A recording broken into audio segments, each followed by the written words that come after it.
தேவனுக்கு மகிமை உண்டாவதாக. அன்பர்கள் நண்பர்கள் யாவருக்கும் இயேசுவின் நாமத்திலே அன்பின் நல்வாழ்த்துக்கள். இந்த நாளிலே இறை விசுவாச வாழ்வு என்ற ஒரு தலைப்பிலே நாம் சிந்திக்கின்றோம். மத்தேயு சுவிசேஷம் 19வது அதிகாரம் 26ஆம் வசனத்திலே இயேசு அவர்களை பார்த்து, மனுஷரால் இது கூடாததுதான், தேவனாலே எல்லாம் கூடும் என்றார். லூக்கா 18ஆம் அதிகாரம் 27ஆம் வசனத்தில் அதற்கு அவர், மனுஷரால் கூடாதவைகள் தேவனால் கூடும் என்றார். கடவுள் தன்னுடைய வார்த்தையில் தான் அனைத்தையும் படைத்தார் என்பது பைபிளின் அடிப்படையிலே நாம் விசுவாசிக்கின்ற ஒரு போதனை.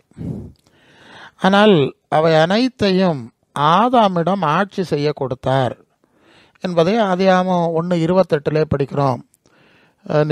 நீங்கள் பலுகி பெருகி பூமியை நிரப்புங்கள் என்று, அதை ஆட்சி செய்யுங்கள் என்று சொல்லி கையளித்ததாக நாம் படிக்கின்றோம். இப்போது இந்த ஆதாம் இந்த படைப்பாளரை புறக்கணித்துவிட்டு அவரின் எதிரியாகிய சாத்தானிடம் சென்று சரணடைந்து விட்டான். விளைவு அனைத்தும் சாத்தானின் கட்டுப்பாட்டுக்குள் அவனது பிடியில் இருக்கும் மனிதர்கள் மூலமாக வந்துவிட்டது என்பதை நாம் புரிந்து கொள்ள வேண்டும். ஆகவேதான் ஆதியாகமம் 6ஆம் அதிகாரம் 5-6 வசனத்தில் மனுஷருடைய அக்கிரமம் பூமியில் பெருகினது என்றும், அவனது இருதயத்தின் நினைவுகளின் தோற்றம் நித்தமும் பொல்லாதது என்று கர்த்தர் கண்டு தாம் மனுஷனை உண்டாக்குனதற்காக அவர் மனஸ்தாபப்பட்டார், அது அவர் இதயத்துக்கு விசனமாயிருந்தது என வாசிக்கிறோம். மனுஷருடைய நினைவுகள் செயல்கள் எல்லாம் தீய சக்தியினுடைய ஆளுகைக்குள்ளாய் வந்துவிட்டது. ஆகவே பூமி அக்கிரமமாக மாறிவிட்டது. அப்போ மனிதனை, பூமியை அதன் சகலத்தையும் படைத்து அதை ஆசீர்வதித்து அதை மனிதனிடம்தான் ஆட்சி செய்ய கொடுத்தார். இவன் மனிதனுடைய நிலைமை என்ன? அவன் கடவுளுடைய எதிரி இடத்துல சென்று எதிரியுடைய குணங்களும் உடையவனாக அவன் மாறி, இப்போது கடவுள் படைத்த உலகம் அவனிடத்தில் கொடுக்கப்பட்டிருந்த மனிதர்கள் மூலமாய் சாத்தானுடைய கைக்கே சென்று சேர்ந்து விட்டது. அவனுடைய ஆளுகைக்கு உட்பட்டு விட்டது என்கிற முதல் கட்ட காரியத்தை நாம் பார்க்கிறோம். ரெண்டாவது, ஆதாமின் வம்சத்தாராகிய இஸ்ரவேலரை கடவுள் அழைத்து, நான் உங்கள் நிமித்தமாக நான் பூமியை ஆசீர்வதிக்க முடியும், நீங்களாவது எனக்கு கீழ்ப்படியுங்கள் என்று சொன்னபோது அவர்கள் செய்த காரியம் என்ன? அது யாத்திராகமம் 32ஆம் அதிகாரம் 4ஆம் வசனத்தில் படிக்கிறோம். அவர்கள் கையிலிருந்து அவன் அந்த பொன்னை வாங்கி சிற்ப கருவியினால் கருப்பிடித்து ஒரு கன்றுக்குட்டியை வார்ப்பித்தான்.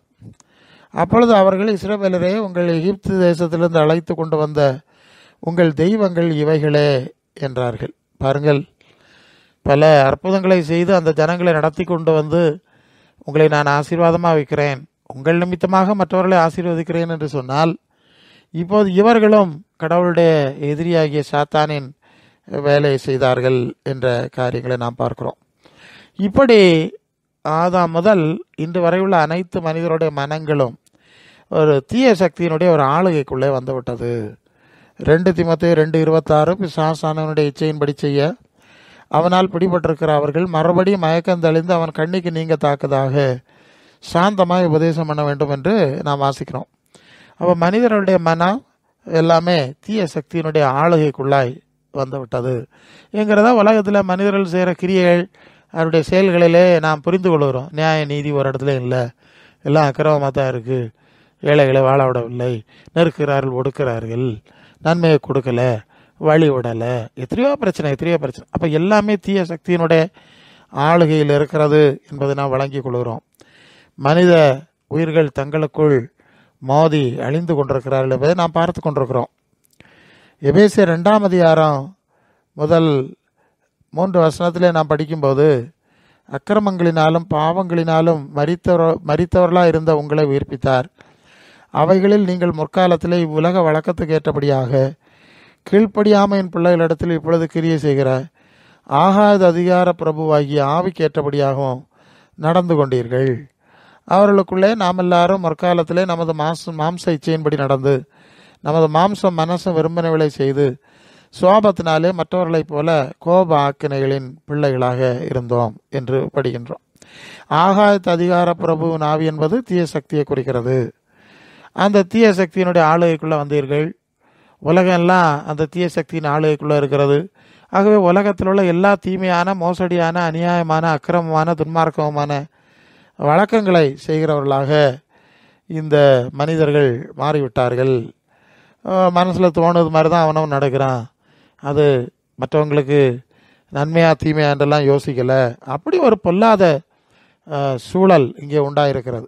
மனிதனும் பிசாசும் கரம் கோர்த்து அவர்கள் இந்த உலகத்தை ஆளுகிறார்கள் என்பது தெளிவானது.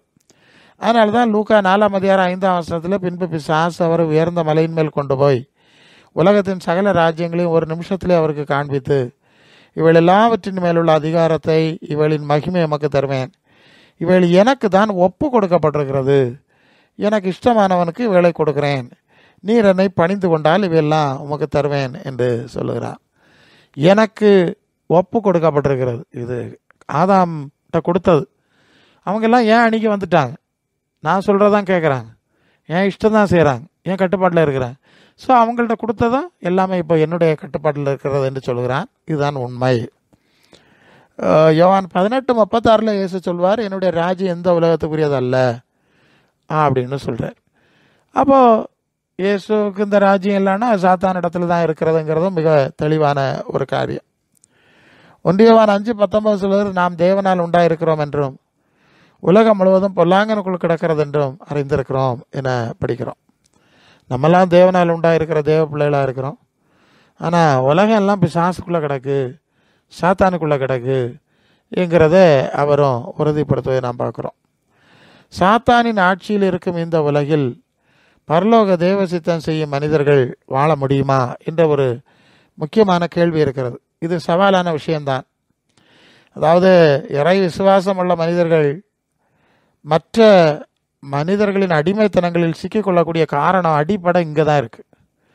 இப்போ சொர்க்க பரலோக தேவனாகிய கடவுளுடைய சித்தத்தை செய்து உலகத்தில் வாழ்ந்தாலும் அவர்கள் வாழுகிற உலகம் சாத்தானுடைய ஆட்சியில் இருக்குது, சாத்தானுடைய மனிதர்களுடைய ஆட்சியில் இருக்குது. அப்போ என்ன செய்யணும்?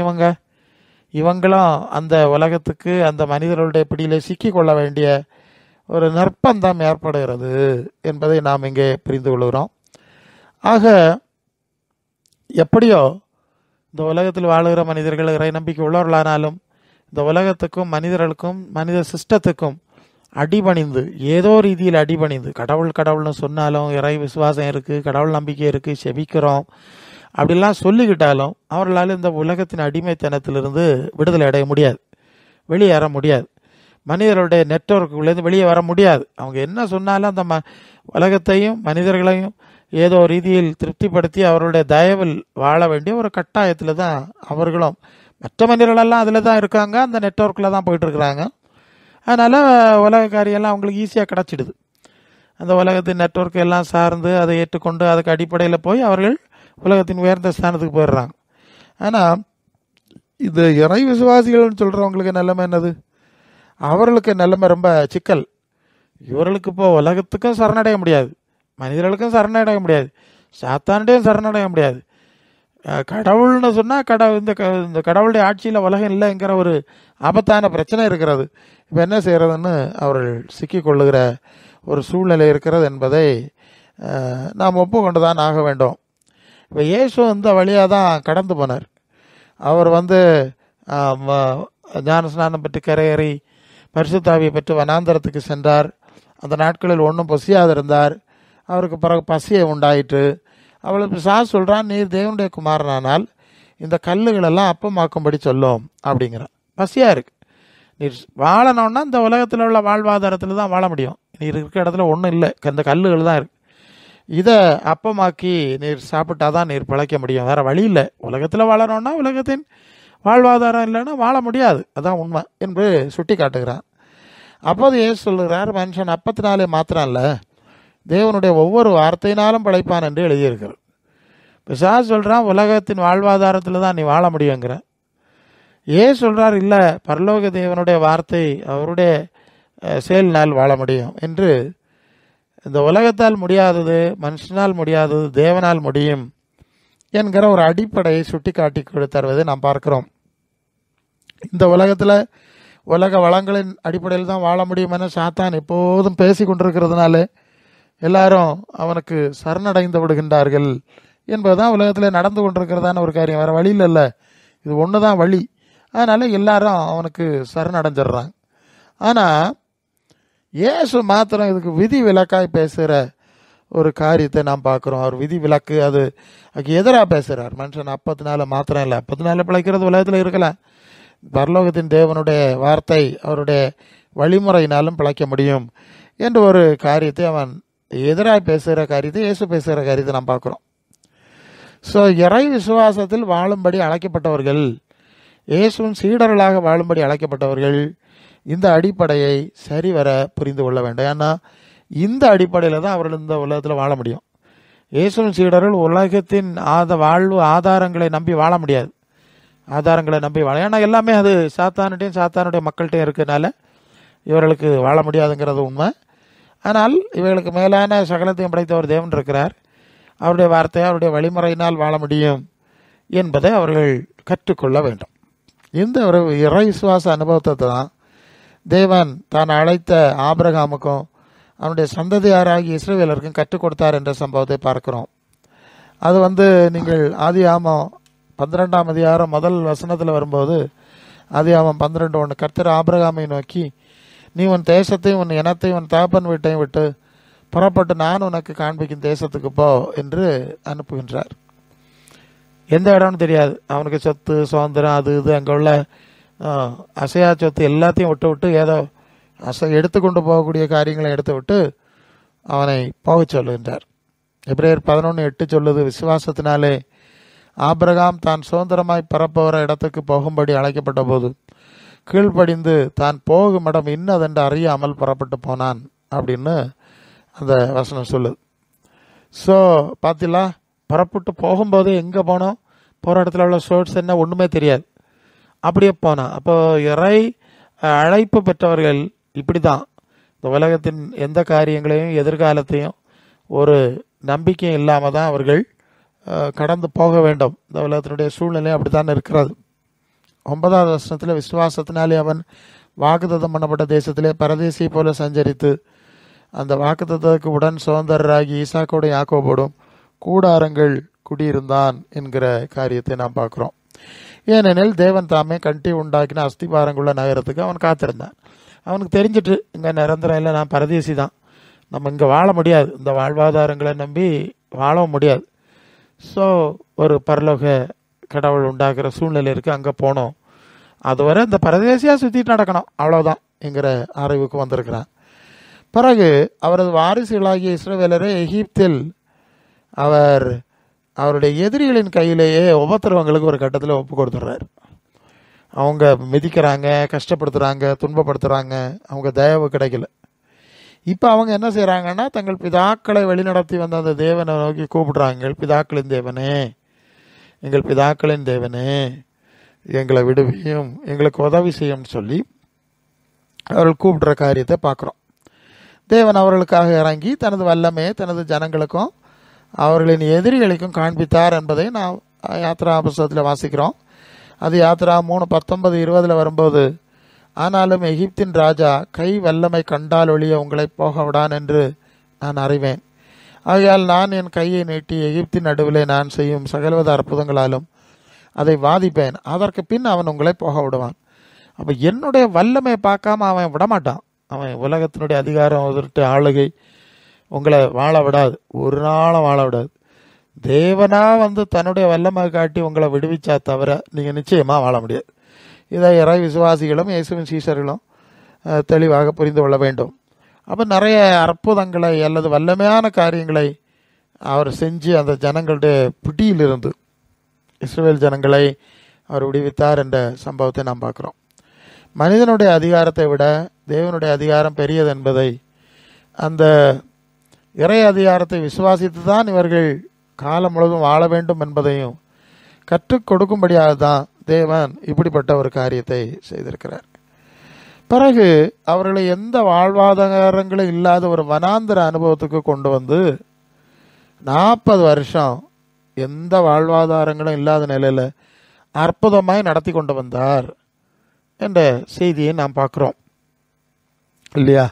நீங்கள் வந்து யாத்திராமம் 16:4, அப்பொழுது கர்த்தர் மோசையை நோக்கி, நான் உங்களுக்கு வானத்திலிருந்து அப்பம் வர்ஷிக்க பண்ணுவேன், ஜனங்கள் போய் ஒவ்வொரு நாளுக்கு வேண்டியதை ஒவ்வொரு நாளிலும் சேர்த்து கொள்ள வேண்டும், அதனாலே அவர்கள் என் நியாயப்பிரமாணத்துப்படி நடப்பார்களோ என்று சோதித்து பார்க்க போகிறேன். அப்போ வானத்திலிருந்து அப்பத்தை கொடுக்குறார். வேறு வாழ்வாதாரம் கிடையாது, உலகத்தில் உள்ள சோர்ஸ் கிடையாது. பரலோகத்திலிருந்து வானத்திலிருந்து தேவன் அற்புதமாகவே அவங்க உயிர் வாழக்கூடிய ஆதாரங்களை உருவாக்கி கொடுத்தார் என்ற காரியத்தை நாம் பார்க்குறோம். யாத்திராமம் 16:13, சாயங்காலத்திலே காடைகளை வந்து விழுந்து பாளையத்தை மூடிக்கொண்டது. விடியற் காலத்தில் பாளையத்தை சுற்றி பனி பெய்திருந்த பனி நீங்கின பின்பு இதோ வனாந்திரத்தின் மீதெங்கும் உருண்டையான ஒரு சிறிய வஸ்து உறைந்த பனிக்கட்டி பொடியத்தனையாய் தரையில் வீழ்ந்து கிடந்தது. இஸ்ரவேல் புத்திரர் அதை கண்டு அது என்னது என்று அறியாதிருந்தார்கள். ஒருவர் பார்த்து இது என்ன என்றார்கள். அப்பொழுது மோசே அவர்களை நோக்கி, இது கர்த்தர் உங்களுக்கு புசிக்க கொடுத்த அப்பம் என்று குறிப்பிட்டார். அது மன்னா என்று சொல்லுது இப்படி தான். இது வானத்திலிருந்து தேவன் அவர்களுக்கு கொடுத்தது. வேறு சோர்ஸே கிடையாது, பிழைக்க முடியாது, வாழ முடியாது. உலக ஆதாரங்களை நம்பி வாழ முடியாத சூழ்நிலையில் அவர் தம்முடைய அற்புத வல்லமையினால் மன்னாவையும் காடைகளையும் கொடுத்து நடத்தினார் என்ற செய்தியை பார்க்கிறோம். யாத்திராமம் 8:3 அவர் அதில் இப்படி வாசிக்கிறோம், அவர் உன்னை சிரமப்படுத்தி உன்னை பசியினால் வருத்தி மனுஷன் அப்பத்தினால் மாத்திரம் அல்ல, கர்த்தருடைய வாயிலிருந்து புறப்படுகிற ஒவ்வொரு வார்த்தையினாலும் பிழைப்பான் என்பதை உனக்கு உணர்த்தும்படி நீயும் உன் பிதாக்களும் அறியாதிருந்த மன்னாவினால் உன்னை போஷித்தார். இந்த 40 வருஷமும் உன்மேல் இருந்த வஸ்திரம் பழசாய் போகலை, உன் கால் வீங்கவும் இல்லை அப்படின்னு சொல்கிறார். என்ன சொல்கிறாருன்னா, மனுஷன் அப்பத்தினாலே உலகத்தின் வாழ்வாதாரங்களினாலே மாத்திரம் பிழைப்பதில்லை, தேவனுடைய வார்த்தையினால் தேவனுடைய வேறு வழிமுறைகளினாலும் பிழைக்க முடியும். அவனுக்கு தெரியாது, இந்த உலகத்தில் தெரியாத மனுஷனுக்கு தெரியாத வழிமுறைகள் என்கிறத உனக்கு காண்பித்து தந்திருக்கிறார். இந்த 40 வருஷம் உன்னுடைய வஸ்திரம் பழசா போகல, உன் கால் வீங்கவில்லை இல்லையா? சரி, அந்த துணி பழசாகி போனால் வாங்குறதுக்கு இடம் இல்லை, பாதரட்சை போனால் வாங்குறதுக்கு இடம் இல்லை. ஆனால் அது ஒன்றும் இல்லாமல் ஒன்று இயற்கைக்கு அப்பாற்பட்ட ரீதியில் ஒன்றை நடத்தியிருக்கிறார் என்று குறிப்பிடுகிறார். இப்பொழுதும் சாத்தானின் ஆட்சியில் இருக்க இந்த உலகில் அந்நியரும் பரதேசிகளுமா இருக்கிற இயேசுவின் சீடர்களும் இந்த உலகின் வளங்களை சார்ந்தல்ல, படைப்பாளராகிய தேவனை சார்ந்து தான் வாழ முடியும். படைப்பாளராகிய தேவனை சார்ந்து தான் வாழ முடியும். இந்த உலகத்தின் அதிபதி, இந்த உலகத்தின் வளம், ஏன்னா உலகத்தின் வளம் எல்லாம் சாத்தானுடைய ஆளுகைக்குள்ளே போயிடுச்சு, வாழ முடியாது. இந்த படைப்பாளரை சார்ந்து தான் வாழ முடியும். ஸோ இப்படி இது அந்த விசுவாச வாழ்வு என்று சொல்வதனுடைய அடிப்படை இங்கே தான் இருக்கிறது. உலகத்தையும் மனுஷர்களையும் இங்கே இருக்க வாழ்வாதாரையும் சார்ந்து வாழ விரும்பினால் அவர்கள் இறை சித்தம் செய்ய முடியாது. இதுதான் முக்கியம்.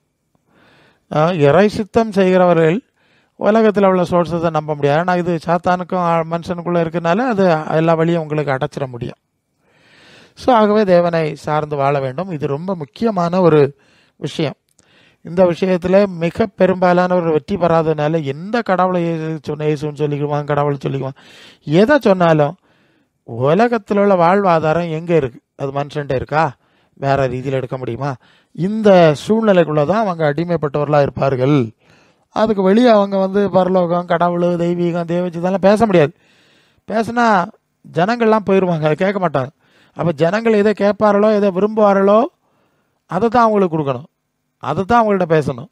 அதுக்கேற்ப நடந்துக்கிட்டால் வேறு பிழைச்சிடலாம், இல்லைன்னா பிழைக்க முடியாது. எல்லாரும் ஓடிடுவான், ஒருத்தனும் காசு தர மாட்டான், எல்லாமே அடைஞ்சிரும்ங்கிற ஒரு ஆபத்தான சூழ்நிலை இருக்கிறது.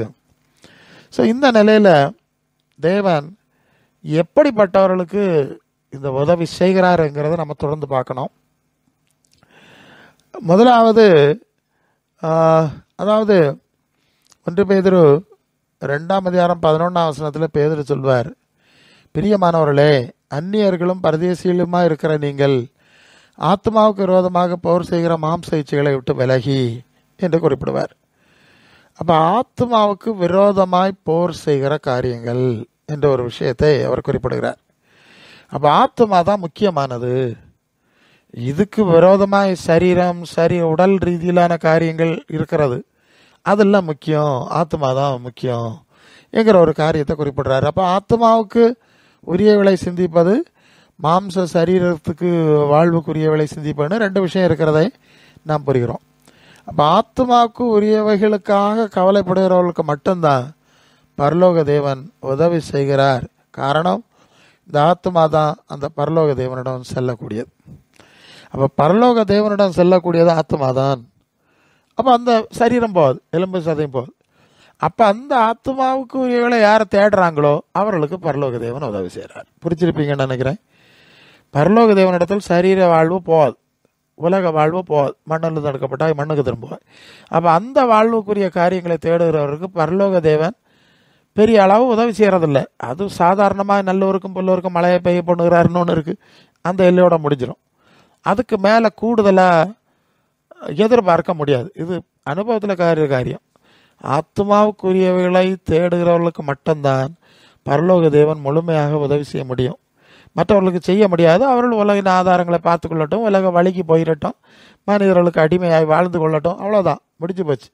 அதில் எந்த சமரசமும் இல்லை. ஏன்னா அந்த ஆத்மா தேவனிடத்தில் செல்லு, தேவனிடத்தில் செல்லக்கூடிய ஆத்மாவுக்கு முக்கியத்துவம் கொடுக்கிறவர்களுக்கு தான் பரலோக தேவனுடைய உதவி கிடைக்கிறது இல்லையா?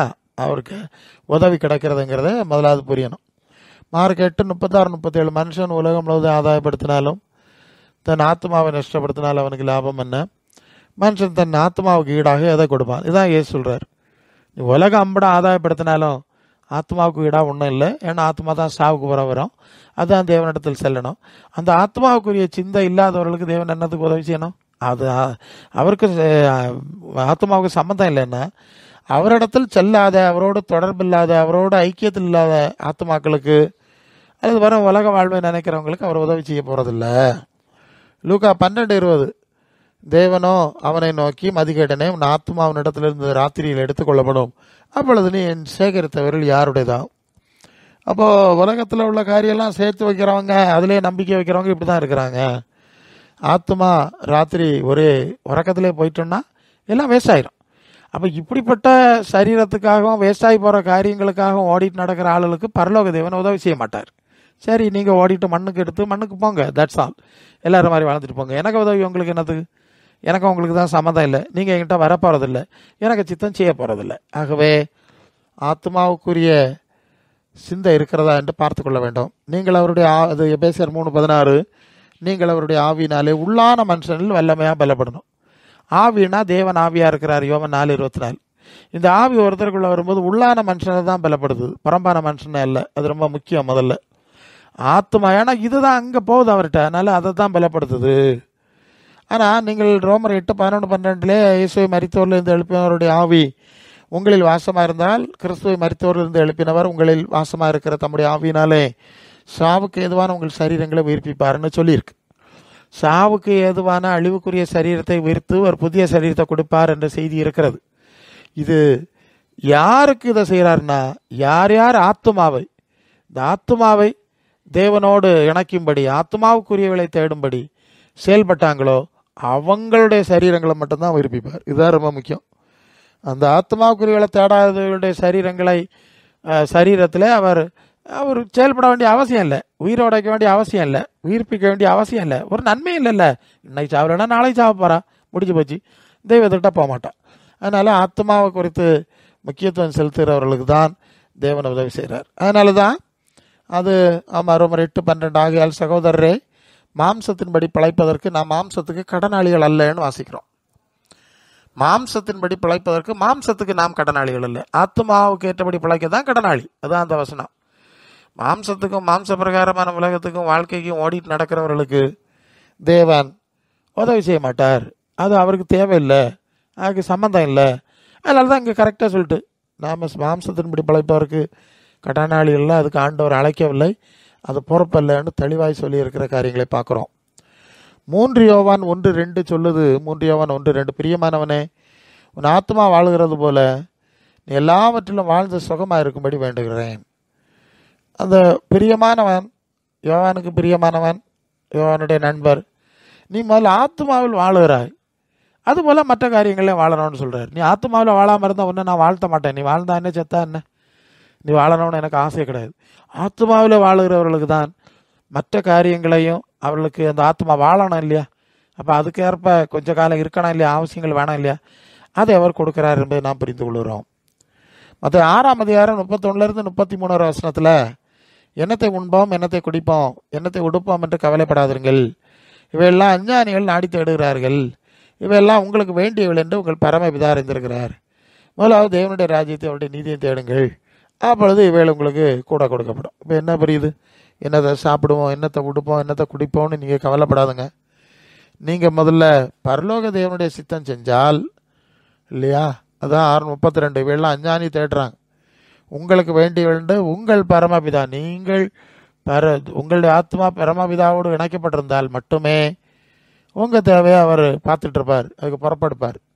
அதனால் முதல்ல நீங்கள் தேவ பிள்ளையாக மாறிடுங்க, தேவ சித்தம் செய்கிறவர்களாக மாறிடுங்க, தேவ நீதிகளை செய்கிறவர்களாக மாறிடுங்கள் என்று சொல்லியிருக்கு. அப்போ இந்த உனக்கு உண்ணுக்கு தரணும், உடுக்குக்கு தரணும், அத்தியாவசியம் தரணும், அதையெல்லாம் அவர் உங்களுக்கு கொடுப்பார் என்று சொல்லியிருக்கார். அப்போ முதலாவது ஆத்மாவுக்குரியவளை தேடுகிறவர்களுக்கு தான் பரலோகத்தின் தேவனுடைய உதவி கிடைக்கிறது, அற்புதங்கள் நடக்கிறதுங்கிறது மிக முக்கியமான ஒன்று. பரலோக தேவனிடத்தில் செல்லக்கூடிய ஆத்மாவுக்குரியவளை தேடாமல் நீங்கள் சரீரத்துக்கும் உலகத்துக்குரியவளையும் தேடினா நீங்கள் உங்கள் விசுவாச வாழ்வு அனுபவத்திலே தோல்வி அடைவீர்கள். மனுஷர்களுக்கு அடிமைகள் ஆக வேண்டியிருக்கும், உலகத்துக்கு அடிமைகள் ஆக வேண்டியிருக்கும். உங்களால் வெற்றி பெற முடியாது. அநேகர் இதை தெளிவாக புரிஞ்சுக்கணும். ஏன் அநேகர் விசுவாச வாழ்வில் வெற்றி பெறவில்லை என்று சொன்னால் இதுதான் முதல் அடிப்படை. இதை புரிஞ்சுக்கிட்டா நல்லது. இல்லைன்னா அவ்வளோதான், போலி வேஷத்தில் தான் இருக்கணும், உங்களால் நிற்க முடியாது. ரெண்டாவது, தேவ சித்தம் செய்கிறவர்களுக்கு தேவனுடைய உதவி கிடைக்கிறது. மற்ற 6, 9, 10 நீங்கள் ஜெபம் பண்ண வேண்டிய விதமாகுது. பரமண்டலங்களில் இருக்கிற எங்கள் பிதாவே, உம்முடைய நாமம் பரிசுத்தப்படுவதாக, உம்முடைய ராஜ்யம் வருவதாக, உம்முடைய சித்தம் பரமண்டலத்திலே செய்யப்படுகிறதுல பூமியிலையும் செய்யப்படுவதாக. பரலோக தேவனுடைய சித்தம் என்னுடைய வாழ்க்கையில் முதலாவது நிறைவேறணும், அதுக்கப்புறம் என்னோட சார்ந்த உலகத்தில். அப்போ பரலோக தேவனுடைய சித்தம் நம்முடைய வாழ்க்கையில் நிறைவேறக்கூடிய ஒரு சூழ்நிலை இல்லைன்னா பரலோக தேவனை விசுவாசித்து விசுவாச வாழ்வில் வெற்றி பெற முடியாது. இது ரொம்ப கவனத்தில் கொள்ளணும். இதுதான் சிந்திக்க வேண்டிய விஷயம்.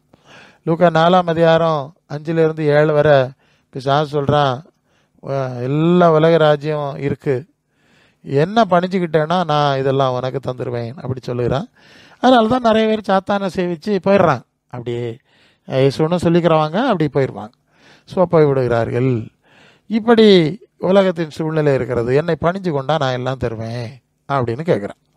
இப்போ நமக்கு முன்ன ஒரு சவால் இருக்குது. உலகத்தை, மனிதர்களை பணிந்து கொண்டு வாழுவதா, இல்லை பரலோக தேவனை மாத்திரம் பணிந்து கொண்டு இல்லையா அதை இந்த சவாலான சூழ்நிலைக்குள்ளே போவதான்னு ஒரு கேள்வி இருக்க தான் செய்யுது. மற்ற 6:24 சொல்வார், ஒருவன் ரெண்டு எஜமானுக்கு ஊழியம் செய்ய ஒருத்தனால முடியாது. ஒருவனை பகைத்து மற்றவனை சிநேகிப்பான், அல்லது ஒருவனை பற்றி கொண்டு மற்றவனை அசட்டை பண்ணுவான். தேவனுக்கும் உலக பரலோகம் ஊழியம் செய்ய முடியாது. இதுதான் ரொம்ப முக்கியமான இடம். பரலோக தேவ சித்தம் செய்யணும், தேவ ஊழியம் செய்யணும்னு சொன்னால் நீங்கள் ஒரே அடியாக அவரை தான் சாரணும். இல்லை பூலோக பொருட்கள் வேணும், காரியங்கள் வேணும்னா நீங்கள் பூலோகத்தை தான் சேவிக்கணும். ஸோ பூலோகத்தையும் பரலோக தேவனையும் ஒன்றா சேவிக்க முடியாது, கொஞ்சம் முடியாத காரியம் அப்படின்னு தான் ஆண்டவர் சொல்கிறார். அவர் சொல்கிற வார்த்தையை அப்படி தான் சொல்லி ஆகணும். இதை மனசில் வைத்து கொள்ள வேண்டும். நீங்கள் பரலோக தேவனுடைய சித்தம் செய்ய விரும்புகிறீர்களா பூரணமாக அப்படின்னா ஒரே அடியாக அந்த சித்தம் செய்து அதுக்குள்ளே போயிடணும். லாபமோ நஷ்டமோ அதில் போயிடணும், இல்லைனா இந்த பக்கம் போயிடணும். நீங்கள் 2 பக்கம் இல்லாமல் நின்றுட்டு இருந்தால் இதுதான் பிரச்சனை. அப்படியே போய் தேவனுடைய உதவி கிடைக்காது. சாத்தானு பின்னால் போனால் சாத்தானாவை தந்துருப்பான், இப்போ சாத்தானை தரமாட்டோம்.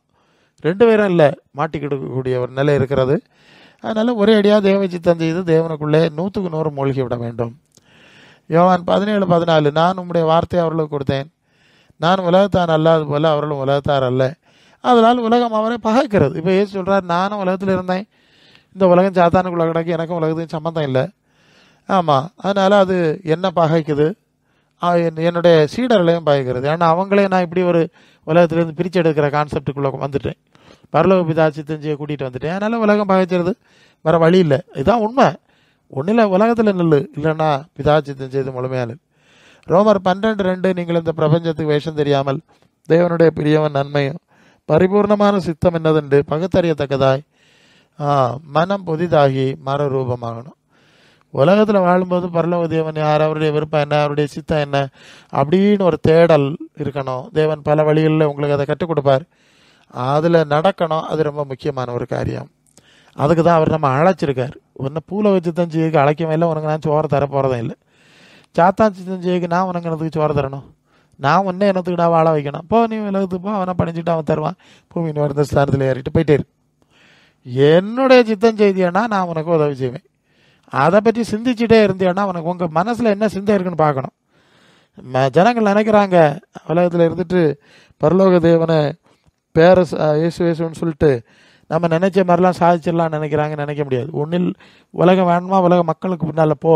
எங்கே உன்னுடைய வாழ்வாதாரம் பணம் உனக்கு தேவையானது எங்கே இருக்கோ அந்த இடத்த பார்த்து ஓடு. அதை எப்படி அவங்கள்ட்ட இருந்து உனக்கு மடம் மாத்துறதோ அதுக்கேற்ப தந்திரமாக பேசு இல்லையா. அதுக்கேற்ற காரியங்கள்லாம் திட்டம் போடு, உனக்கு நடக்கும். பரலோக பிதாவுக்கு காரியம் நடக்கணும்னா நீ அவருக்கு சித்தம் என்னன்னு பகுத்து பார்த்துக்கிட்டே இருக்கணும், தினம் பகுத்து பார்க்கணும். புரிகிற விஷயத்தில் நீங்கள் நடந்துக்கிட்டே இருந்தால் மட்டும்தான் அவர் உங்களுக்கு உதவி செய்ய முடியும். லேவியர் 20:26 கர்த்தராகிய நான் பரிசுத்தராக இருக்கிறது போல நீங்களை எனக்கேற்ற பரிசுத்தராக இருப்பீர்களாக, நீங்கள் என்னுடையவர்களாக இருக்கும்படி மற்ற ஜனங்களை விட்டு பிரித்தெடுத்தேன். அப்போ இஸ்ரவேல் ஜனங்களை மாதிரி தான் இயேசுவை பின்பற்ற விரும்புகிறவர்களே பிரிச்செடுக்கிறார் உலகத்திலிருந்து. நீங்கள் எனக்கு பிள்ளைகளாக இருக்கணும், ஏன் சித்தம் செய்யணும், ஏன் விருப்பம் செய்யணும், அதுக்கு தான் நான் பிரித்து எடுத்திருக்கேன்னு சொல்லிட்டார். இல்லைன்னா உங்களை நான் அங்கீகரிக்க முடியாது, உங்களுக்கு உதவி செய்ய முடியாது. எபேசியர் 4:17-18 ஆதலால் கர்த்தருக்குள் நான் உங்களுக்கு சாட்சியாக சொல்லி எச்சரிக்கிறது என்னவெனில் மற்ற பிரஜாதிகள் தங்கள் வீணான சிந்தையில் நடக்கிறது போல இனி நடக்காதுங்க. அவள் புத்தியில் அந்தகாரப்பட்டு தங்கள் இருதய கடினத்தினாலே தங்களில் இருக்கும் அறியாமையினால் தேவனுடைய ஜீவனுக்கு அந்நியராக இருக்கிறார். அப்போ மற்ற பிரஜாதிகள் நடக்கிறது மாதிரி தான் நாங்களும் நடப்போம், அவைய வழியில் தான் நடப்போம். பரலோக பிதாவுக்கு பிரியம் என்னது, சித்தம் என்னது, அதில் சிந்திக்க மாட்டோம், அதெல்லாம் எங்களுக்கு சிந்தனையே வராது அப்படின்னு நீங்கள் நடந்தீங்கன்னா உங்கள் புத்தியில் நீங்கள் அந்தகாரப்பட்டீங்க. உங்களுக்கு பரலோக தேவனுடைய மேன்மை, அவருடைய விசுவாசம், அவருடைய இடத்துக்கு போனோம், இதெல்லாம் கிடையாது. புத்தி அந்தகாரப்பட்டதுனால உங்கள் கடினம், இருதய கடினம், இதனால தேவனுக்கு சம்பந்தம் இல்லாமல் இருக்கிறீர்கள், தேவனுடைய ஜீவனுக்கு அந்நியர். அப்போ அப்படி இருக்கிறவங்களுக்கு தேவனுடைய உதவி கிடையாது, அவங்க விசுவாச வாழ்வு செய்ய முடியாது, விசுவாசத்தில் வாழ முடியாது. இது ரொம்ப நுட்பமான ஒரு விஷயம். ரோமர் 1:21 சொல்லுது, அவர்கள் தேவனை அறிந்திருந்து அவர்களை தேவன் என்று மகிமைப்படுத்தாமலும் ஸ்தோத்திரியாமலும் தங்கள் சிந்தனையினாலே வீணரானார்கள், உணர்வில்லாத இருள் அடைந்தது. அப்போ தேவனுக்கு சித்தமானது என்ன, நன்மையானது என்ன என்று பகுத்த அறியக்கூடிய உணர்வு இல்லாதவர்களுக்கு அவங்களுக்கு தேவனுக்கு சம்பந்தம் கிடையாது என்கிற ஒரு விஷயத்தை நாம் இந்த பகுதியில் நாம் பார்க்குறோம். அப்போ அந்த உணர்வு, சிந்தை, மனம் பரலோக தேவனுக்கு உகந்த விலை சிந்திக்கக்கூடிய நிலையில் இருந்தால் தான் விசுவாச வாழ்வு வாழ முடியும், தேவன் உங்களுக்கு ஜபங்களை கேட்க முடியும், உங்களுக்கு வெற்றி தர முடியும். ரோமர் 2:14-15 அன்றியும் நியாயப்பிரமாணம் இல்லாத பிரஜாதிகள் சுவாபமாய் நியாயப்பிரமாணம் படி செய்கிறாங்க. நியாயப்பிரமாணம் இல்லாதவர்கள் தங்களுக்கு தாங்களே நியாயப்பிரமாணமாக இருக்கிறார்கள். பாருங்கள், கடவுள் நம்பிக்கை இல்லாத மக்களுக்கும் அவர்களுக்குள்ள அவருடைய சுவாபத்தில் ஒரு நியாயப்பிரமாணம் இருக்குது. அது என்னது? 2:15 அவருடைய மனசாட்சியும் கூட சாட்சியிடுகிறதுனாலும் குற்றமுட்டு குற்றமில்லை என்று அவருடைய சிந்தனைகள் ஒன்றை விடுத்து இருக்கிறதுனாலும் நியாயப்பிரமாணத்துக்கு ஏற்ற கிரியை தங்கள் இருதயங்களில் எழுதி இருக்கிறது என்று காண்பிக்கிறார். மனசாட்சின்னு ஒன்று இருக்குது. இதுதான்ப்பா சரி, இது தப்பு, இதுதான் அவருக்கு புரியும், இது புரியும் இல்லைன்னு அந்த மனசாட்சி பேசிகிட்டு இருக்கு. இந்த அறிவுக்கேற்ப நீ நடந்தால் மட்டும்தான் தேவ சித்தத்தை நிறைவேற்றுகிறாய், தேவ பிரமாணத்தை நிறைவேற்ற. நீ மனசாட்சியில் எந்த சிந்தனை இல்லாமல் நீ இயேசு ஆராய்ச்சாலும் யெகோவா ஆராய்ச்சாலும் எந்த கடவுளை ஆராய்ச்சாலும் உனக்கு எந்த பிரயோஜனம் கிடையாது. இப்படி தான் அந்த மதங்கள் எல்லாம் இப்படி தான் உருவாகுது. அவங்க இதுதான் சொல்லிட்டு இருக்கிறாங்க, அந்த கடவுளை ஆராதிக்கணும், இப்படி ஆராதிக்கணும், அப்படி ஆராதிக்கணும், இதெல்லாம் மதம், இது மதவரி, இதுக்கும் பரலோக தேவனுக்கு சம்பந்தம் கிடையாது. மனசாட்சியில் நன்மையானது சரியானது பகுத்து நடந்தேன்னா எனக்கு பிள்ளையா இருப்பா, நான் உனக்கு உதவி செய்வேன், இல்லைனா சாத்தான் உனக்கு உதவி செய்வேன். அது வேற. மனசாட்சி இல்லாத ஆளுகளுக்கு சாத்தான் உதவி செய்யணும் இல்லையா, அதான நடக்கிற உண்மை. சரி, 24:16 அப்போஸ்தலர் இதனால் நான் தேவனுக்கும் மனுஷருக்கும் முன்பாய் எப்பொழுதும் குற்றமற்ற மனசாட்சி உடையவனாக இருக்க பிரயாசப்படுறேன். அதனால் பார்க்குறேன், மனசாட்சி என்னை குற்றப்படுத்தப்படாது. அப்படி வாழையில்லைன்னா நான் விசுவாச ஜீவியத்தில் தோற்று போவேன், தேவனுடைய உதவி எனக்கு கிடைக்காதுன்னு தெரியும். அதனால் நான் எப்போதும் என்னுடைய மனசாட்சியை குற்றமற்ற ரீதியில் காத்துக்கொள்கிறேன். அப்போஸ்தலர் 23:1 பவுல் ஆலோசனை சங்கத்தாரை விட்டு பார்த்து, சகோதரரே, இந்நாள் வரைக்கும் எல்லா விஷயத்திலும் நான் நல்ல மனசாட்சியோடு தேவனுக்கு முன்பாய் நடந்து வந்தேன் என்று சொன்னான். பார்த்தீங்களா, ஒரு சாட்சி சொல்கிறான். நான் ரொம்ப நல்ல மனசாட்சியாக தேவனுக்கு நடந்தேன். இல்லைன்னா எனக்கு நான் ஜெபிச்சா தரமாட்டார், எனக்கு வழி காட்ட மாட்டார், பேச மாட்டார், நான் இருட்டில் மாட்டிக்கிடுவேன். சாத்தானும் உலகம் சேர்ந்து என்னை மிதித்து ஒரு அடியாக கொன்னுடும். ஆகவே நான் ரொம்ப கவனமாக நடந்தேன்னு சொல்கிறார். 1 தீமோத்தேயு 1:18-19 குமாரனாகி தீமோத்தேயுவே, உன்னை குறித்து முன் தீர்க்க தரிசனின்படியே நீ அவைகளை முன்னிட்டு நல்ல போராட்டம் பண்ணணும். இந்த கட்டளை உனக்கு ஒப்புவிக்கிறேன். நீ விசுவாசமும் நல்ல மனசாட்சி உடையவனாயிரு. நல்ல மனசாட்சி இல்லாத ஆளுகளுக்கு தேவனுடைய உதவி கிடைக்காது. 1:19 இந்த நல்ல மனசாட்சியை சிலர் தள்ளி விட்டார்கள், விசுவாசமாகிய கப்பலை சேதப்படுத்தினார்கள். அப்போ நல்ல மனசாட்சிக்கு இல்லாதவருடைய ஆவிக்குரிய அனுபவம் மூழ்கி கொண்டிருக்கிறது, அழிந்து கொண்டிருக்கிறது என்று இயேசு குறிப்பிடுகிறார். எபேசியர் 5:17 ஆகையால் நீங்கள் மதியற்றவர்களாக இராமல் கர்த்தருடைய சித்தம் இன்னதென்று உணர்ந்து கொள்ளுங்கள். பார்த்தீங்களா, புத்தி கட்டத்தனமாக எல்லாம் நீங்கள் நடந்துட்டு இயேசு ஆராதனை செய்து ஒரு தினம் பரலோகத்துக்கு போக மாட்டான். ரொம்ப கவனமாக இருக்கணும்.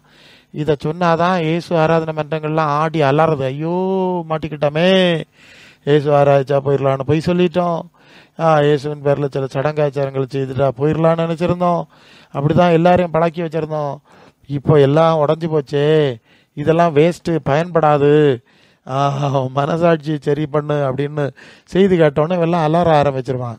கர்த்தருக்கு சித்தம் இன்னதென்று உணர்ந்து கொள்ளாத ஆளுகளுக்கு சத்தத்தை தேடுங்கன்னு சொன்னால் அவங்களுக்கு கோபமாக எரிச்சலும் குழப்பம் உண்டாது. பிலிப்பியர் 2:15-16 கோணலும் மாறுபாடுமுள்ள சந்ததி நடுவில் குற்றமற்றவர்கள் கபடற்றவர்கள் தேவனுடைய மாசற்ற பிள்ளைகளாக இருக்கும்படி எல்லாவற்றையும் முறமுறப்பு இல்லாமலும் தர்க்கிப்பு இல்லாமலும் செய்யுங்கள். நீ இருக்கிறது கோணையிலும் மாறுபாடுமான சாத்தான் சந்ததிக்கு நடுவில் இருக்கிற. அப்போ நீ குற்றமற்றவர்களாயிரு, நீ கபடற்றவர்களாயிரு, நீ தேவனுடைய மாசற்ற பிள்ளைகளாக இருக்கணும். அங்கெல்லாம் மாசு இருந்து அழுக்கிறது, நாங்களாம் அழுக்கில் விழுந்தோம், நாங்களும் அதுக்குள்ளோடி மூங்கி வந்தோம், இந்த கதையெல்லாம் பேசப்படாது, எந்த கதையெல்லாம் பேசப்படாது. நம்ம தேவனுடைய மாசற்ற பிள்ளைகளாக இருக்கும்படி, இப்படி தான் செய்யணுமா, அப்படி தான், அது அப்படியோ, இது இப்படியோ, இது அப்படி இல்லையோ, இதெல்லாம் போட்டு எதுக்கு குழப்ப போகிற? உனக்கு உலகம் வேணும்னா தாராளமாக நீ போகலாம். மனுஷர்களை காவடி தூக்குனா தான் உனக்கு வயறு பிழைக்க முடியும், நற்பம் தருதான், நீ போகலாம், அது வேறு விஷயம், அதில் குறுக்கிடலை. எல்லாருக்கும் இந்த பாதை முடியும்னு நாங்கள் சொல்லவே இல்லை, அநேகரால் கூடாமல் போவோம், அது விட்டுடலாம். ஓகே, அதுக்கு ஒன்றும் குற்றஞ்சாட்ட போகிறதில்ல. ஓகே, அப்போது இப்படி தான் செய்யணுமா அப்படி தான் செய்யணும்னு வீண் வாக்குவாதம் என்னத்துக்கு போகிறான்? பரலோகராஜ் இது பண்ணால் இப்படி தான் செய்யணும், இயேசுவின் மாதிரி அப்போஸ்தலர் மாதிரி தான் செய்யணும், இதுக்கு வசனத்தை போட்டு உருட்ட போகிறா நீ? உனக்கு ஏதோ லாபம் வேணா ஏதாவது ஒரு கூலி வேலைக்கு போ, அல்லது வேறு ஏதாவது ஒரு காரியத்துக்கு போ, இல்லையா? அதுக்கு ஏன் பைபிளை போட்டு நீ புரட்டுக்கு போகிறா? வேறு வழியை தேடி போயிடலாம். சரி, ரொம்ப கவனமாக இருக்கணும். சரி, அப்போ முதலாவது ஆத்மாக்குள்ள தேடினா தான் தேவன் உதவி செய்வார். 2வது தேவ சித்தம் செய்தால் தான் உதவி செய்வார். 3வது உலகம் கொடுக்குற பிரகாரம் அவர் தரமாட்டார். யோவான் 14:27 சமாதானத்தை உங்களுக்கு வைத்து போகிறேன், என்னுடைய சமாதானத்தை உங்களுக்கு கொடுக்குறேன், உலகம் கொடுக்குற பிரகாரம் நான் உங்களுக்கு கொடுக்குறதில்லை, உங்களுக்கு இருதயம் கலங்காமலும் பயப்படாமல் இருப்பார். இப்போ ஏசு சொல்கிறார், நீங்கள் கேட்கறதுலாம் தரமாட்டேன், உலகத்தில் அவனுக்கு அது கிடச்சிருக்கு இது கிடச்சிருக்கு, நான் எல்லாம் உங்களுக்கு நான் தரமாட்டேன், உங்களை நான் உலகத்தில் வைக்கிறதுக்கு பூமியின் உயர்ந்த ஸ்தானத்தில் ஏற்றி வைக்கிறதுக்கு உலகத்தில் வைக்கலை, உன்னதங்களில் பரலோகத்தில் நான் இருக்கிற இடத்துக்கு கொண்டு போகிறதுக்காக உங்களை கூப்பிட்ருக்கேன். அதனால் நீ கேட்க தரமாட்டேன், உலகம் கொடுக்க மாதிரி உள்ளெல்லாம் தரமாட்டேன், நேர தலைகளை இருக்கும், ஏதோ அளவாக அவசியமாக தேவைக்கிறப்ப தான் தருவேன். 1 தீமோத்தேயு 6:6-12 வரை வாசிப்போம். போதுமென்ற மனதுடனே கூடிய தேவபக்தி மிகுந்த ஆதாயம். உலகத்தில் நாம் ஒன்றும் கொண்டு வந்ததில்லை, இதிலிருந்து நாம் ஒன்றும் கொண்டு போவதில்லை என்பது நிச்சயம். உண்ணாம ஒடுக்கம் நமக்கு இருந்தால் அது போதும் என்று இருக்க கிடவும். ஐஸ்வர்யவான்களாக விரும்புகிறவர்கள் சோதனை, கண்ணி, மனுஷரை கேட்டிலும் அழிவிலும் அமிழ்த்துகிற மதிகேடு, சேதமான பல இச்சைகளில் விழுகிறார்கள். பண ஆசை எல்லா தீமைக்கும் வேற இருக்கிறது. சிலர் அதை இச்சித்து விசுவாசத்தை விட்டு வழுவி அநேக வேதனைகளால் தங்களை உருவ குத்தி கொண்டிருக்கிறார்கள். நீயோ தேவனுடைய மனுஷனை வேலை விட்டு ஓடி நீதி, தேவபக்தி, விசுவாசத்தை, அன்பையும் பொறுமை, சாந்த குணத்தை அடையும்படி நாடு. சரியா? என்ன சொல்லுது? தேவபக்தி, நீதி, விசுவாசம், அன்பு, பொறுமை, சாந்த குணம், இதுதான் ஆத்மாவில் இருக்கக்கூடிய பண்பு. இது ஆத்மாவுடைய கேரக்டர்ஸ். ஆத்மாவில் இந்த தன்மைகள் வர்றதுக்கு நாடு, இல்லைன்னா மண்ணுக்கு போவாய், தேவ சித்தமாக உனக்கு செயல்பட முடியாது. 6:12 விசுவாசத்திலே நல்ல போராட்டத்தை போராடு, நித்திய ஜீவனை பற்றி கொள்ள அதற்காகவே நீ அழைக்கப்பட்டாய், அநேக சாட்சிகளுக்கு முன்பாக நல்ல அறிக்கை பண்ணணும் இருக்கிற. அநித்தியமான ஜீவனுக்குரியவளை தேடுற ஆளுகளுக்கு நித்தியமான தேவன் உதவி செய்ய மாட்டார். அது வேற வழியில் நீ பார்த்துக்க. நீ உன் கையின் பிரயாசத்தை சாப்பிடலாம், முகத்தின் வேறு வேலை ஆகாரம் புசிப்பான்னு ஒரு சாபம் போட்டார், உனக்கு பாடுகளின் பலன் உனக்கு கிடைக்கல, அது வேற விஷயம். பரலோக தேவனுடைய உதவி கிடைக்காது. பரலோக தேவனுடைய உதவி பரலோக தேவ சித்தம் செய்கிறவர்கள் தான் கிடைக்கும். ஆத்மாவுக்கு உரியவளை முக்கியப்படுத்துகிறவர்கள் தான் கிடைக்கும். நித்திய ஜீவனை அவர் இருக்கிற சூழ்நிலைக்கு போக அதற்கேற்ப ஓடுகிறவர்களுக்கு தான் கிடைக்கும். மற்றவங்களுக்கு பரலோக தேவனுடைய உதவி கிடைக்காது. சரிதானே? 1 யோவான் 2:15-17 உலகத்தில் உள்ள அன்பு கூறாதீர்கள். ஒருவன் உலகத்தில் அன்பு கூர்ந்தால் அவனிடத்தில் பிதாவின் அன்பில்லை. ஏனெனில் மாம்சத்தின் இச்சை, கண்களின் இச்சை, ஜீவனத்தின் பெருமை, உலகத்தில் உள்ளவெல்லாம் உலகத்தால் உண்டானவைகள், பிதாவினால் உண்டானவள் அல்ல, அவை உலகத்தால் உண்டானவைகள். உலகம் அது நிச்சயம் ஒளிந்து போகும். தேவனுடைய சித்தத்தின்படி செய்கிறவனோ என்றென்றைக்கும் நிலைத்திருப்பான். அப்போ தேவனுடைய சித்தம் செய்கிறவன் நிலைச்சிருப்பான். அப்போ நிலை வாழ்வு நித்திய ஜீவனை தேடுறவங்க தான் தேவன் உதவி செய்வார். உலகத்தில் உள்ளெல்லாம் சாத்தான் கலர் அடித்து பெயிண்ட் அடித்து உன்னை ஏமாத்துக்கு வச்சுருக்கான். இந்த ஏமாத்தெல்லாம் நான் உனக்கு தரமாட்டேன். ஜீவனத்தின் பெருமை தரமாட்டேன். அண்ணனுள்ள பாட தருவேன். அவ்வளோதான். பெருமை பீத்த விடமாட்டேன் என்று கண்டிப்பாக. அதுதான் அதனுடைய அர்த்தம். நீங்கள் தேடப்படாது, அது கிடைக்காது. யாக்கோபு 4:4-5 விபச்சாரிகளை உலக சிநேகம் தேவனுக்கு விரோதமாக பகை என்று அறிகிறீர்களா? ஆகையால் உலகத்துக்கு சிநேகிதனாக இருக்கிற தேவனுக்கு பகைஞ்சன். பிரிச்சிட்டிங்கள? 2 எஜமான். உலகத்தில் வாழணும், உயரத்தில் வாழணும், கோபுரம் கட்டணும்னு நினைக்க ஒருத்தனுக்கும் பரலோக தேவனுடைய உதவி கிடையாது. ஆனால் பூலோக தேவனுடைய உதவி கிடைக்கும். அது உண்மை. பரலோக தேவனுடைய உதவி கிடைக்காது, பூலோக தேவனுடைய உதவி கிடைக்கணும். அவனுக்கு வேலை செஞ்சுட்டு அவன் இருக்கிற இடத்துக்கு தான் போகணும். அதான் 4:5 சொல்லுது, நம்ம வாசமாக இருக்கிற ஆவியானவர், தேவனுடைய ஆவியானவர் நம்மிடத்தில் வைராக்கிய வாஞ்சை உள்ளவராக இருக்கிறார் என்று வேத வாக்கியம் வீணாய் சொல்லுகிறது என்று நினைக்கிறீர்களா? அப்போ தேவனுக்கு ஒரு வைராக்கியம் இல்லையா? உலகத்துக்கு சரணடைய விடப்படாதுன்னு அவர் அப்படி தான் செய்கிறார். அதனால்தான் யோவான் 6:33 உலகத்தில் உங்களுக்கு கோத்திரம் உண்டு, ஆனால் நான் உலகத்துக்கு ஜெயித்தேன், சரணடையலை, உலகத்துக்கு சரணடையவில்லை. அதுதான் அந்த வார்த்தையினுடைய பொருள். சிலுவைக்கு போனாலும் உலகத்துக்கு சரணடையலை. இந்த மனப்பாங்கு விசுவாசிகளுக்கு இருக்கணும். 1 கொரிந்தியர் 2:12 நாங்கள் உலகத்தின் ஆவியை பெறாமல் தேவனால் எங்களுக்கு அருளப்பட்டவளை அறியும்படி தேவனிடத்திலிருந்து புறப்பட்டு வந்த ஆவியை பெற்றோம். 2 ஆவி இருக்குல்ல, ஒன்று பரலோகத்திலேருந்து வாரது, இன்னொன்று பாதாளத்திலேருந்து வாரது. உலகத்தின் ஆவி. உங்களுக்குள்ளே என்ன ஆவி இருக்குன்னு நீங்கள் தான் முடிவு பண்ணணும். 1 யோவான் 4:4-6 வரை படித்தாச்சுன்னா, பிள்ளைகளே நீங்கள் தேவனால் உண்டாயிருந்து அவனை ஜெயிக்கிறீர்கள். மிச்சம் எல்லாரும் ஜெயிக்க முடியாது. ஜெயிக்கிறீர்கள். ஏனெனில் உலகத்தில் இருக்கிறவனிலும் உங்களுக்குள்ளே இருக்கிறவர் பெரியவர். இதுதான் விஷயம். உலகத்தில் இருக்கிறவரவரா உங்களுக்குள்ளே இருக்கிறார்ல, அந்த பரிசுத்த ஆவியானவர் தான் பெரியவர். மற்றவர்கள் உலகத்துக்குரியவர்கள். அவர்கள் உலகத்துக்குரியவர்களை பேசி ஆளெல்லாம் கொடுக்க காணிக்கையை வாங்கி அவருடைய தயவில் வாழ்த்துட்டு போகிறாங்க. உலகம் அவர்களுக்கு செவி கொடுக்கும். அந்த கூட்டணி தானே, அது வேற. நாங்கள் தேவனால் உண்டானவர்கள். தேவனை அறிந்தவன் தான் எங்களுக்கு செவி கொடுப்பான். வேற ஒருத்தரும் இருக்க மாட்டான். ஒருத்தரும் இல்லைன்னா மாட்டிக்கிடுவோம். 10 விசுவாசி இருந்தால் பிழைக்கலாம், எல்லாரும் அவிசுவாசியாக மாறிட்டா பிழைக்க முடியாது அப்படின்னு நினைக்கிறாங்கல்ல. அந்த கான்செப்ட் இப்படி தான் வருது. அதனால தான் அவங்க உலகத்துக்குரியதை பேசுகிறாங்க. வயர் பிழைக்கணும், பூமியின் உயர்ந்த ஸ்தானத்தில் ஏறணும்னா அதை செய்யணும், பரலோக தேவனுக்கு பிரியமான கரிஞ்சு தான் வாழ முடியாதுன்னு அவங்க நினைக்கிறாங்க. அதனால்தான் சத்திய ஆவி இன்னதென்றும் வஞ்சிக்கிற ஆவி இன்னதென்றும் அறிந்திருக்கிறோம். அப்போ 2 ஆவி இருக்கு. ஒன்று சத்திய ஆவி, ஒன்று பொய்யின் ஆவி. உலகத்தின் ஆவி பொய்யின் ஆவி, பரலோகத்தில் இருந்தவரை சத்திய ஆவி. அப்போ உலகத்துக்குரியவளை பேசுகிறவர்கள் பொய்யின் ஆவியில் பேசுகிறார்கள். வயர் பழக்க வேண்டி கலாத்தனம் சொல்லி அப்படியா பழத்தனமே, கோபுரம் கட்டணமே, வர வழியில் அவனுக்கு அதுக்காக வேண்டி அவன் செய்கிறான். ஆனால் சத்திய ஆவி இருக்கிறவர்கள் பட்டினி நடந்தாலும் போய் பேச மாட்டார்கள் என்கிறது இங்கே புரிந்து கொள்ளக்கூடிய காரியம். 1 யோவான் 5:14-15 1 யோவான் 5:14-15 நாம் எதையாகிலும் அவருடைய சித்தத்தின்படி கேட்டால் அவர் நமக்கு செவி கொடுக்கிறார் என்பது அவரை பற்றி நாம் கொண்டிருக்கிற தைரியம். அப்போ அவருடைய சித்தத்தின்படி கேட்டால் தான் அவர் நமக்கு செவி கொடுப்பார். அது ரொம்ப முக்கியம், அந்த தைரியம். நாம் எதையாகிலும் அவருடைய சித்தத்தின்படி கேட்டால் அவர் நமக்கு செவி கொடுக்கிறவர். இது ரொம்ப முக்கியமான காரியம்.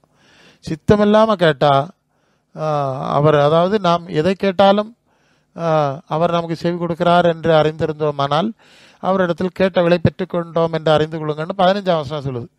அதில் ஒரு சின்ன வார்த்தையை சேர்க்கணும். நாம் எதையாயிலும் அவருடைய சித்தத்தின்படி கேட்டால், ஏன்னா முந்தின வசனம் 14 அப்படி தான் சொல்லுது. சித்தத்தின்படி கேட்டால் உங்களுக்கு செய்வார், உதவி செய்வார், கேட்டால் தருவார். சித்தம் இல்லாமல் கேட்டால் தரமாட்டார். அதுதான் அதில் புரிய வேண்டிய ஒரு முக்கியமான விஷயம். ஸோ இப்படி உள்ள அனுபவங்களில் தான் நடந்தால் தான் தேவ விசுவாசத்தில் உயிர் பிழைக்க முடியும். எபிரேயர் 11:6 சொல்லுது, விசுவாசம் இல்லாமல் தேவனுக்கு பிரியமாக இருப்பது கூடாத காரியம். ஏனென்றால் தேவனிடத்தில் சேருகிறவன் அவர் உண்டென்றும் அவர் தம்மை தேடுகிறவர்களுக்கு பலன் அளிக்கிறார் என்று விசுவாசிக்க வேண்டும். இந்த விசுவாச அனுபவம், ஆத்மாவுக்குரிய தேடுற அனுபவம், பிதா சித்தத்தை தேடி செய்கிற அனுபவம், அவருடைய சித்தப்படி கேட்கிற அனுபவம் இல்லையா?